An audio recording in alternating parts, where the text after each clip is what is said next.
All right, welcome in. Episode number 11, Getting to Know Robert Marx here on the DAV Podcast today. He's the founder of DAV, and we're excited to talk about him and let you learn a little bit more. Hello, I'm Dan Klaskins, along with my co-host, Ashley Burns. We'll take you down memory lane here and look back at some of our history, some of America's history around our very own Robert Marx. DAV, of course, turning 100 this September, and we're very excited about that here at DAV.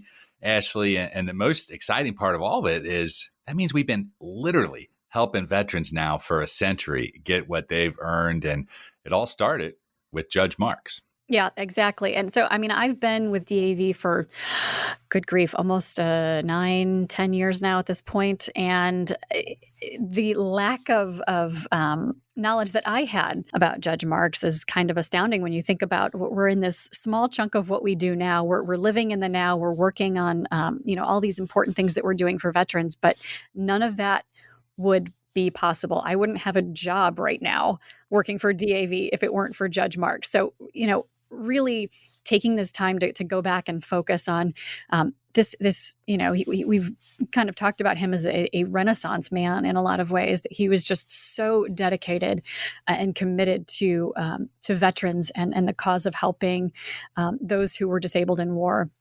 It's really an incredible legacy, and I'm excited to dig into it. Yeah, and it's a lot of history, too, to look at. And DAV.org Centennial, you can go back and you can really look at our wars and scars, the story of Judge Marx and all the people that have been so instrumental in us helping veterans over this last century. And a century of service to veterans is something we're very proud of. We couldn't do any of it either without our supporters and the generous donors. So if you want to help us continue to help veterans for the next 100 years, you can go to DAV.org and donate there as well.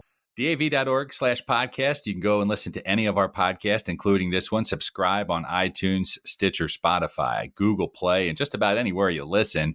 But as we start to dig into learning more about Judge Robert Marx, you first have to understand that 100 years ago, Ashley, before World War I ended, and even as it did end, the VA didn't even exist. So there was nobody really speaking up for veterans. And I think that is really the most interesting part of the story, and those that enjoy American history in general, the fact that why DAV was even needed to be founded when he had that Christmas party all those years ago. Right, exactly. So as we're, thinking about ways to mark our centennial and trying to come up with these big plans and ways to commemorate that, we really thought that it merited going back and taking a look at where it all began 100 years ago, or more specifically, who began it. So some members of our team have spent the past few months digging really deep into the organization's history and into the life and writings of DAV's founder, World War I Army veteran Judge Robert Marx. And what they found really illustrated how his early service and his time during the war really shaped his views and fueled this passion for veterans advocacy that led to DAV as we know it today. So without giving too much away, I'm going to go ahead and turn it over to the guys who have been doing all the digging, Matt Saintsing and Tom Jenkins. They're going to talk about Judge Marx and the legacy that he created for DAV and for his fellow veterans. We're here to discuss one of the, quote, founding fathers of DAV, Judge Robert Marx, who is somewhat of a local celebrity and some would say a hero of Cincinnati. And he has quite an impressive resume, including service in the Army during World War I, being elected as judge, I think in his 20s, and helping to launch an organization for disabled veterans that would eventually morph into the DAV we all know today. So without further ado, I just want to jump right into it. Tom, as I said before, you've done some pretty extensive research into Judge Robert Marx's background and DAV's history. But before we get into all that, let's talk about what he did in World War I. Yeah, Marx was awarded for his services in the war the Distinguished Service Cross, as well as a Purple Heart for his injuries he sustained in his service, and the Verdun Medal. And you are correct. He was actually elected to the Superior Court of Cincinnati by age 29, I believe. And believe it or not, by the time he had really come up with the idea of disabled American veterans of World War I, he was only 31. So, he has an incredibly storied history. He, continuously, constantly achieved these goals and these feats that, somebody at that age and, of his stature, it's incredible to think. And, he did it at such a young age. And most people don't even know the story of Robert Marx. So it's an incredible story.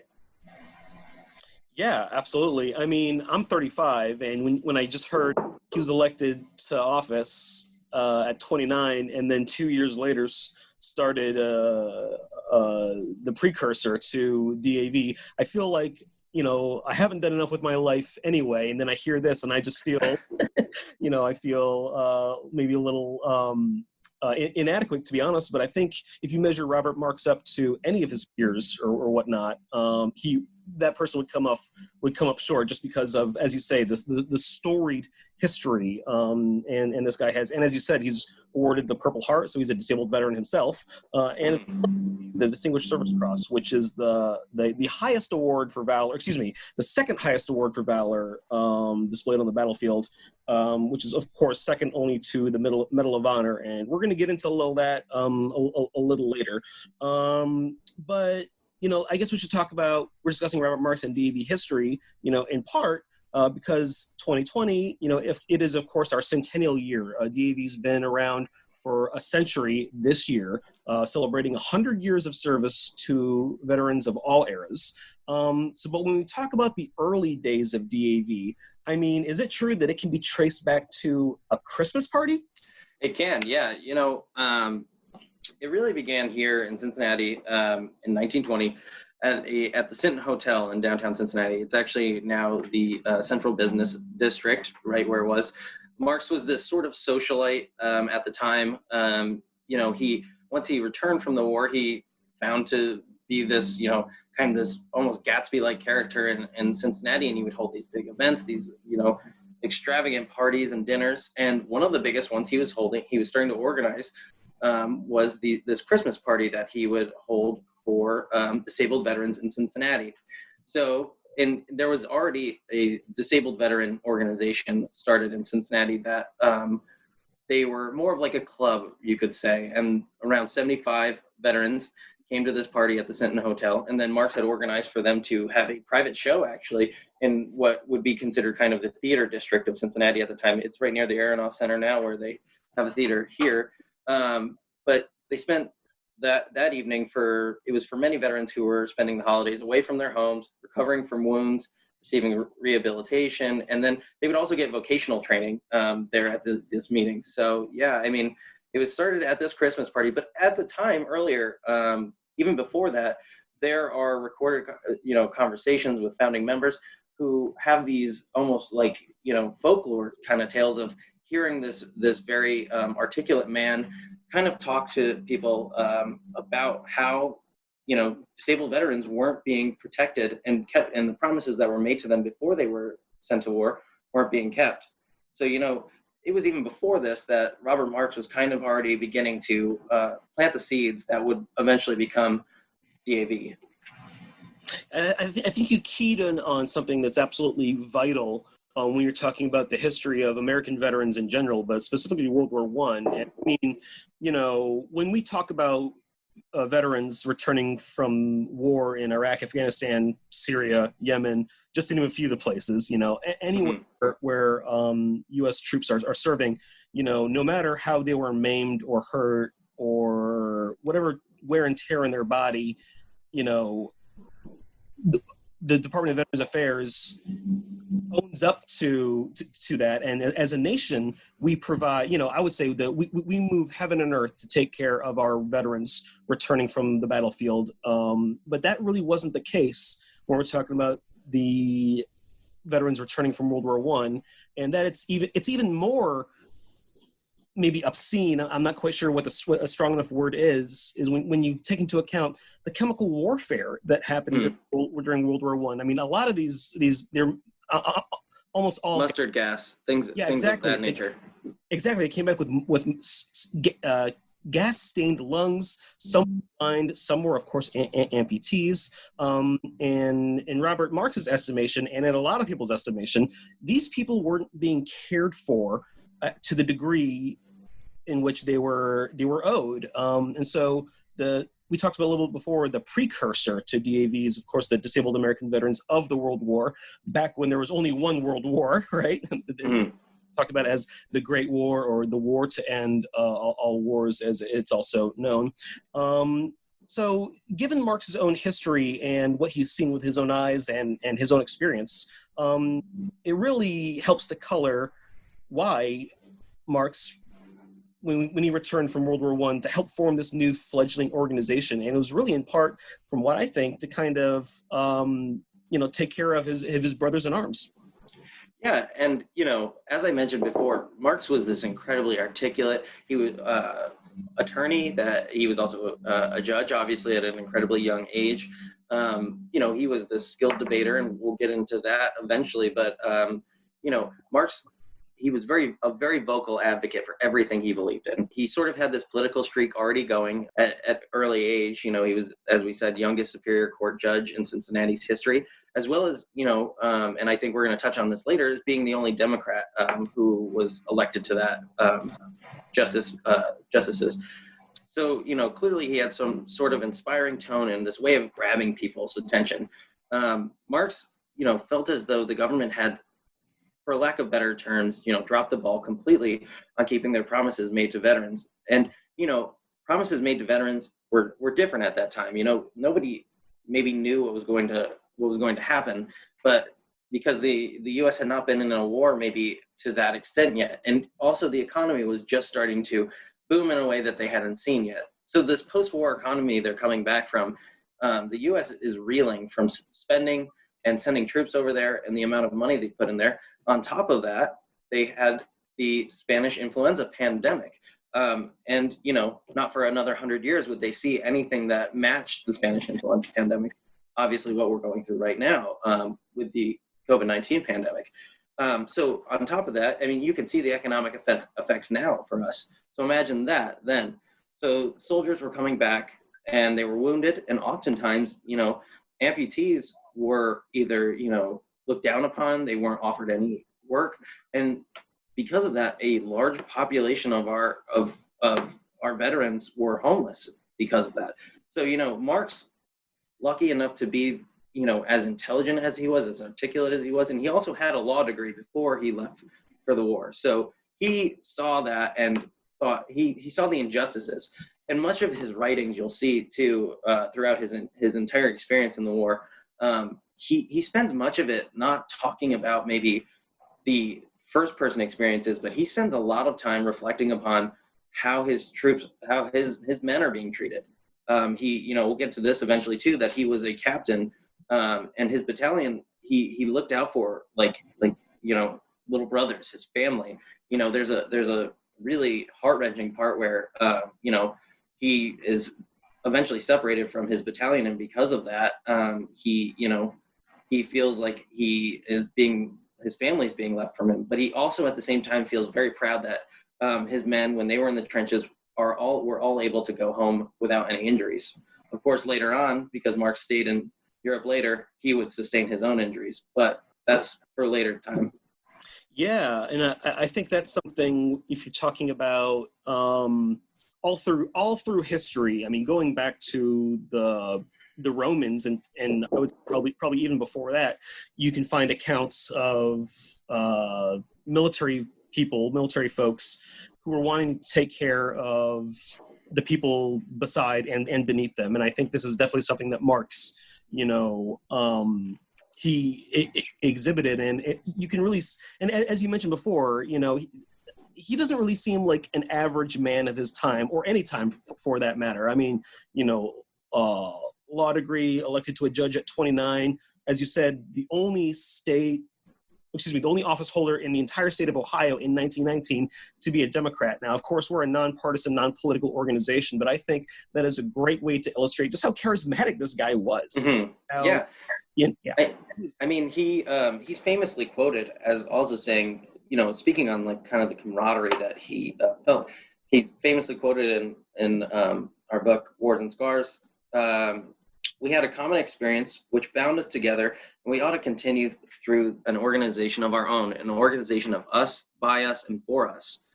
He's clearly speaking only for veterans in that sense, and only for really disabled veterans, because a lot of the veterans who were able to come home were able to live throughout the Roaring *20s and this sort of booming economy that the U.S.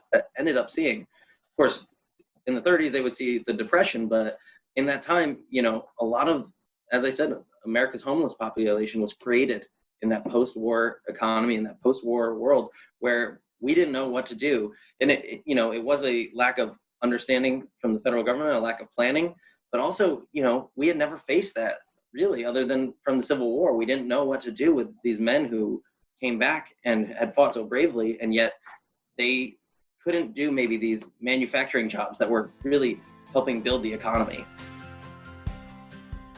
Some really good stuff Matt and Tom are diving into, and be sure to stick around. We've got more of the story to tell. Of course, you can always listen to the podcast, subscribe on Spotify, Stitcher, Google Play, iTunes, wherever you listen, dav.org/podcast. And check out all of the information out there about our centennial, dav.org/centennial, including many, many more stories around Judge Marx. But Robert Marx enlisted a month after the United States entered World War I. Marx was promoted to the rank of captain and found himself in command of a battalion on November 10th, 1918, in one of the final battles of the war. Captain Marx was severely wounded in heavy combat, leading his battery. In our next segment of this look back at the life of DAV's founder and American hero. Now, once again, here's Matt and Tom with more of that story. Marx, of course, he was a combat veteran himself. And so what I want to do now is I want you to take me back to November 10th, 1918, which was the day Robert Marx was wounded. What can you tell us about his actions that day? Well, of course, November 10th is the day before November 11th, which was armistice, the day that the ceasefire was given. So we're talking hours before World War I ended. Literally hours. Marx, to put this in perspective, Marx sustained his injuries, was carried off the battlefield by his men, and went into surgery at midnight at the stroke of November 11th. 4 hours later, I believe that the war was over, essentially. So he had made it through his entire time in throughout the war, almost 2.5, 3 years, and just hours before it was all over, he sustained severe head injuries. So, it's really an incredible story. And, as the war was ending and the Allied forces, the Germans were being pushed out of France and Western Europe. But the brutal fighting still went on this day on the 10th. Marx was marching along the country road when he came across two German soldiers who had been captured by U.S. troops, going into this town that he was ordered to occupy, called Bayonne. I might be pronouncing this wrong. I am from New York, so Bayonne, New Jersey is in my vocabulary, but it seems like Bayonne, France or something. So they're supposed to occupy this village. After Marx interrogates these two captured soldiers, he finds out that the Germans are occupying a hillside above this village. The Germans have a machine gun and they're firing down upon them. So Marx and his men kind of crawl into the tall grass, and they are kind of stuck in this between literally a rock and a hard place, I guess, and that they are, having fire shot down upon them. Marx at this point also had made it through a lot of touch and go situations, very difficult situations. He had gotten the flu at this time. He had been fired upon many times. He had been in the trenches for months now. So I think he kind of felt like he was pretty confident in what he was doing. So he ordered his men to kind of take a suppressive fire, and he started crawling on hands and knees to get cover in the village. And it's kind of unclear on what really happened, so I'll just go off of what Marx says. The barrage was intense, and the shells began to drop with alarming accuracy near the battalion group. It seemed to us as if the range was lengthening, so we continued to advance. When a shell struck almost in our midst, I did not hear it coming, and it seemed to be hit before I heard the noise. I only knew that I was hit in the head when he became unconscious and had the faint idea he ought to say something. So when he was hit in the head, he didn't really know he was unconscious, and all he said was, like, his men kept crawling, and all he could say was, "Give him hell." That's what he said. He said, whether I did say anything, I do not know, although I've been told, I just kept saying, "Give him hell, give him hell, give him hell." And then he decided to go to sleep. And that is a quote, "I decided to go to sleep." It was only a few minutes later that he was shaken by one of his men and said, "Can you fight?" And he said, yeah. He tried to lay down fire again, but then started to fade out again. So he had received a fracture in his skull and I believe shrapnel as well. The next thing he saw was men in gas masks come and get him because they were being shelled on as well, and there was mustard gas everywhere. So he was being carried off in a stretcher. His men were running to try and save his life, and luckily were able to get him through this country road back into safety, and they were able to transport him to a hospital where at midnight he was then operated on finally. But that would only be the beginning. He really had to go through about a year and a half of rehabilitation. Wow. I mean, the picture you painted there is definitely illustrates the brutality of World War I, trench warfare, machine guns, chemical warfare, you name it. As if getting shelled and getting shrapnel and having a head wound isn't enough. You have to worry about, dying from mustard gas. I do have one of his writings here that he wrote for the American Jewish Committee, of course, Robert Marx. He was Jewish himself. But I think I want to read something here which kind of puts a fine point of everything we're talking about. So he was an operations officer for the 357th Infantry. And he said, having been on the front lines for 74 continuous days without relief, except for a week changing sectors. On the night of November 9th and 10th, as I crossed the Meuse River, again, the pronunciation, sorry about that. My mom is a French teacher. She'd be very disappointed for me to screw this up. So sorry, Mom. But marching miles on nights so cold that our water froze in our canteen.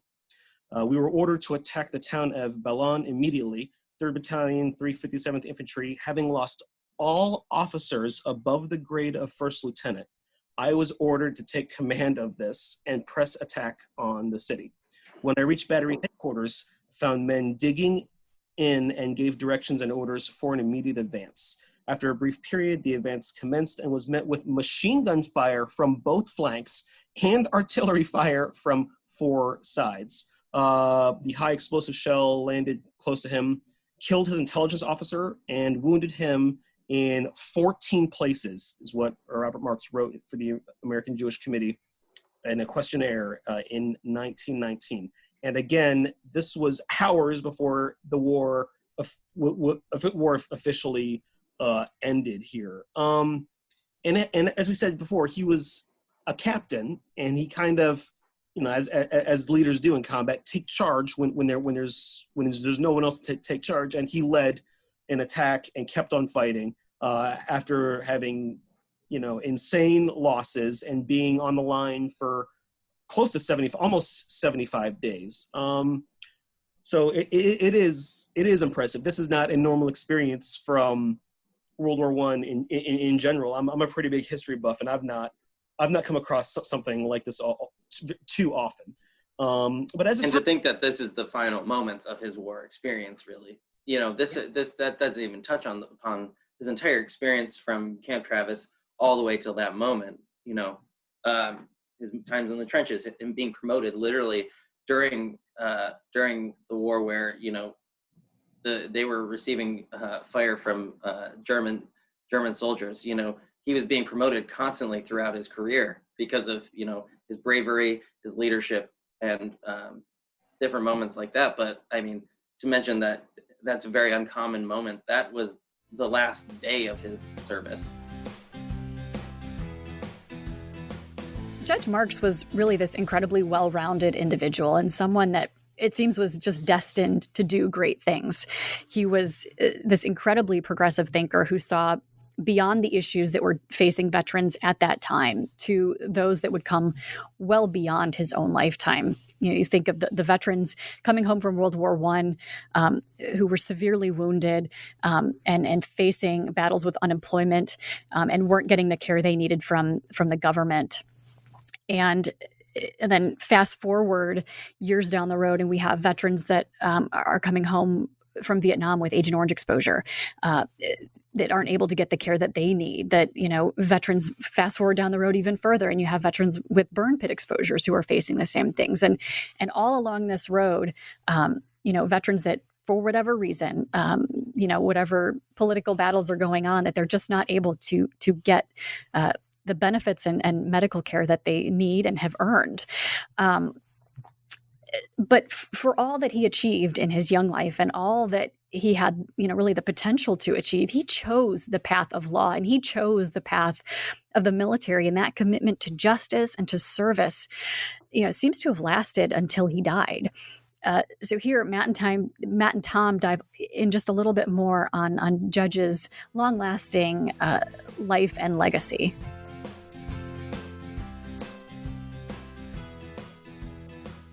Let's talk about his scholastic achievements at the University of Cincinnati College of Law. As we said, he went back to his legal career after the military. How did he do in school? Did he graduate at the top of his class or close to it? Yes. I didn't find any school records saying his exact class rankings, but it sounded like from writings he had from University of Cincinnati and even the Walnut Hills Alumni Association, it seemed as though he was a unique student in every way possible. He was incredibly intelligent at an early age. He was a skilled debater as well. He was on his high school debate team as well as being incredibly athletic. He was on, baseball, basketball, and football teams and excelled in all that. He was born only 5 minutes up the road from University of Cincinnati in a neighborhood of Cincinnati called Walnut Hills. So he ended up going right up the road to school where he would attend law school there, and he would also compete on their debate team as well. He succeeded in every scholastic achievement that was possible, I think, at the University of Cincinnati, where they said he achieved academic goals that few others have achieved. They even named the law school library after him there, so that is named after him as well. But in his time there in 1908, he was also the captain of the University of Cincinnati's Bearcats football team. So wow. During all this time, he's excelling in everything he does, and if it wasn't for this sort of call of duty he felt, he probably would have achieved a sort of high-ranking political career.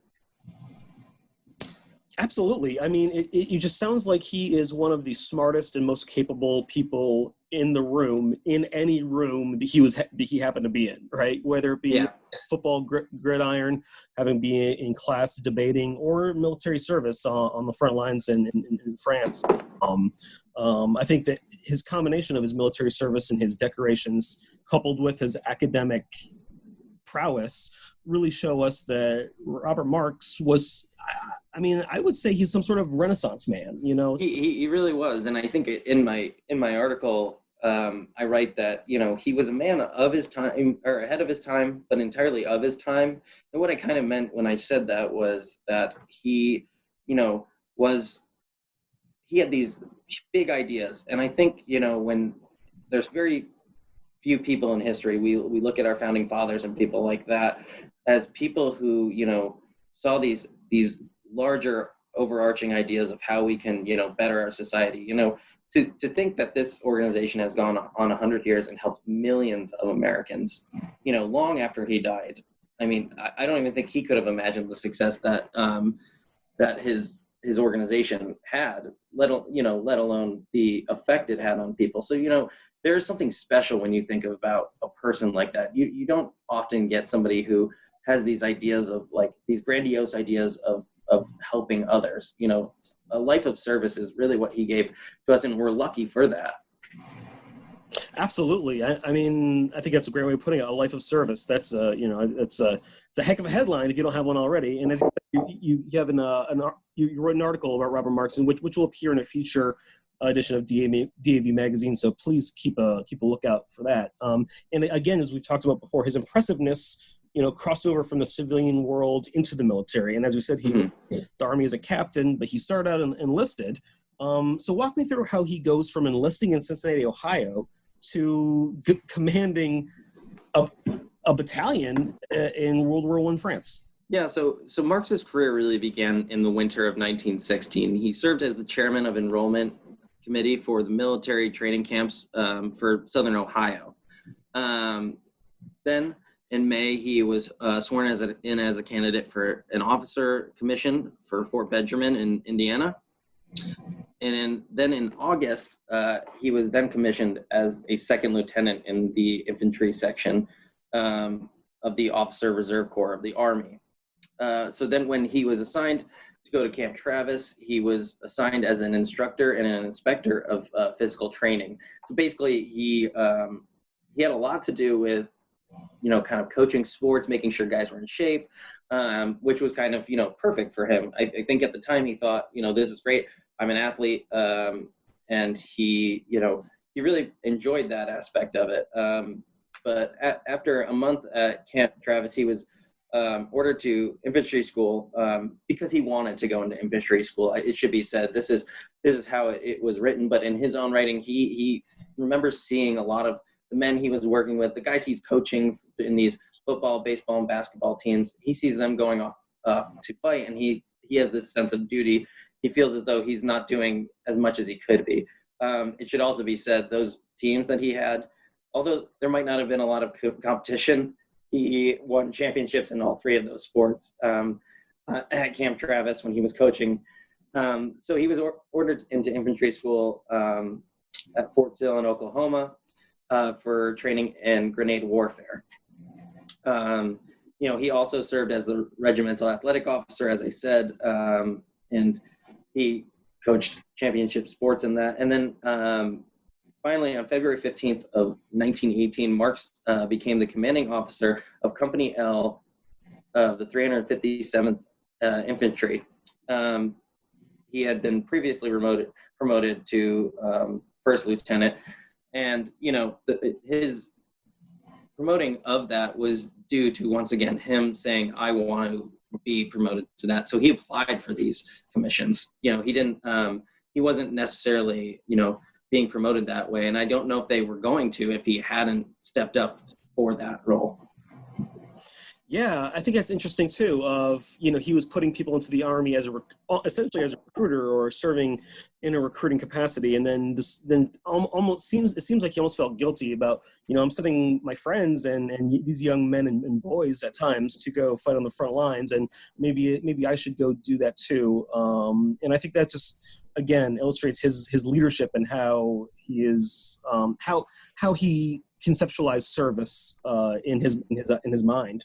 I think this is a good part to mention. Again, for the actions that took place the day before World War I ended, he was awarded the Distinguished Service Cross, which again is the second highest award for valor. But last year there's a big, it's called the NDAA, the National Defense Authorization Act. It's an annual military appropriations legislation that gets passed every year, and a recent one included a review for awards for World War I veterans that were minorities. So we're talking African Americans, Asian Americans, Hispanic Americans, as well as Jewish Americans, which Robert Marx was a part. And DAV is putting together a packet to have his Distinguished Service Cross possibly upgraded to the Medal of Honor. It's a long process. It's a slow burn. So this will take quite some time, but I think it's exciting to announce that, and it's exciting that this person played such a pivotal role in DAV's history. Yeah, and I mean, it's kind of shocking when you really think about it. And if you've spent as much time as I have with Robert Marx, you're kind of shocked when you look at his awards and you don't see the Medal of Honor there. So I think this is long overdue, maybe in some sense. And as you've said, Matt, too, I mean, his final day in his service maybe could have earned him the Medal of Honor, let alone everything he did, and then everything he did after in his career. I mean, the service that continued and after he was discharged from the Army. I mean, the man gave his entire life to veterans. So Robert Marx has this lasting impact on history, not only with DAV, but also with our nation. American history. American history, absolutely. And he passed away in 1960. I'm curious, how would you characterize Marx's legacy? How should we view him?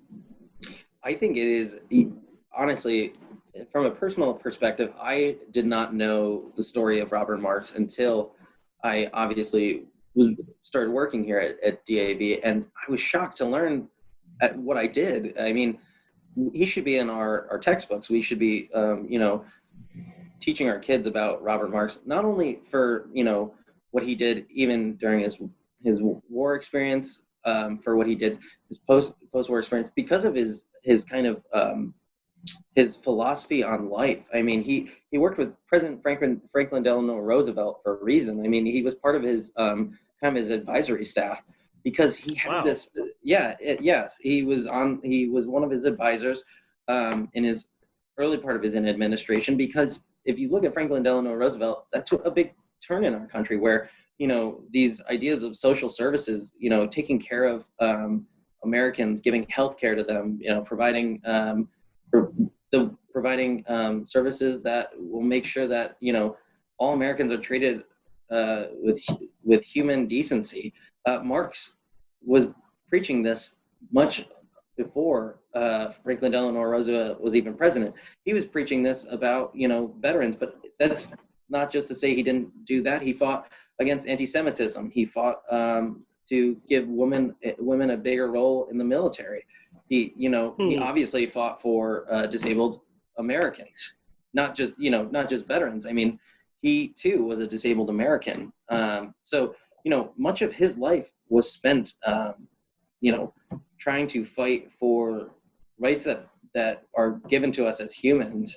And then, also on top of that, he was this incredible law professor on top of that. So, he is talked about in law schools because he had this revolutionary course he taught. Actually, it started at the University of Cincinnati back in the 50s, a few years before he died early, but it was called Facts. It was just simply called Facts.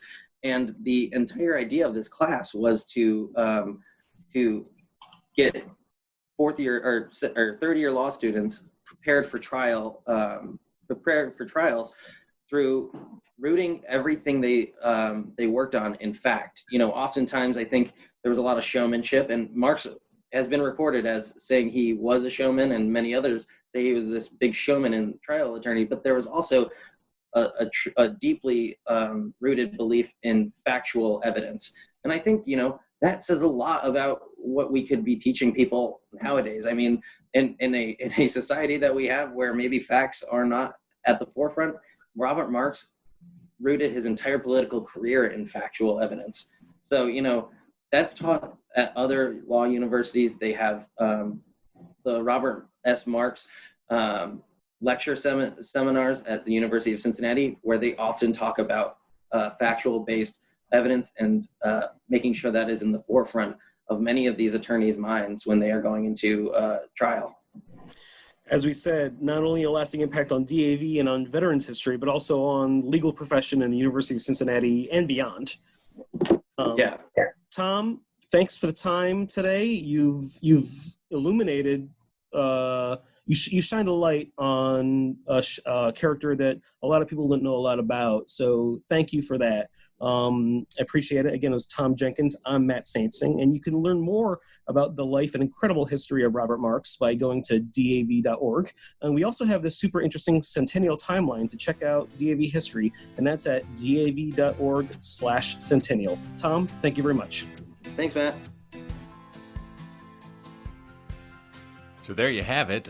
Look back at Judge Marx and his remarkable life. And we just touched the surface on it today. Once again, if you want to check out DAV.org/centennial, you can look at our Wars and Scars story of the entire 100 years and a great timeline through the history of DAV and really what's happened over the past 100 years. It's pretty remarkable. Check it out for yourself. While you're there, check out DAV.org/podcast. Catch up on all the latest episodes. Keep up with the new coming episodes by subscribing on iTunes, Spotify, Stitcher, Google Play, and just about anywhere you listen. Ashley, a lot of fun looking back, looking ahead. We've got a little bit and coming up here as well in some upcoming podcasts. But as I just mentioned, so many good topics we've already touched on out there for some new listeners to maybe go dig into as well. Yeah, I know when you were talking about going and looking at the DAV historical timeline, it kind of just made me think like we do have a lot of great topics that we've covered in our own little DAV podcast timeline. Some of my favorites, the alternative therapy piece that we did, I think that was just so much information coming out now that it really is remarkable in what the VA is able to offer veterans suffering from chronic pain and chronic illness, and just really give them some viable alternatives to manage their overall health and well-being. And then, of course, I think women veterans is, of course, a topic that's very near and dear to my heart, but just kind of looking at the things that we can be advocating for as a whole veteran community to ensure that women veterans are getting the equitable care that they've earned in service as well. So lots of good things to check out there.